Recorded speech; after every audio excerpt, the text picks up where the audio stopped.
Hello everyone, welcome back to Tech TV and another easy to follow tutorial on Instagram. In today's video, I'm going to show you how to ask questions on Instagram story. So please make sure to watch till the end. Subscribe to our channel Tech TV and ring the notification bell so that you'll get notified on our next interesting upload. So let's get on with it. At first, open Instagram on your device and log in.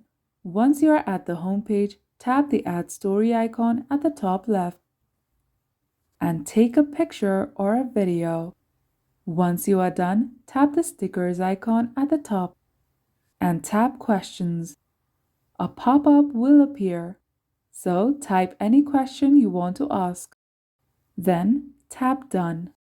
You can now share this to your story, close friends, or send it as a direct message. Choose the one you prefer and tap Share.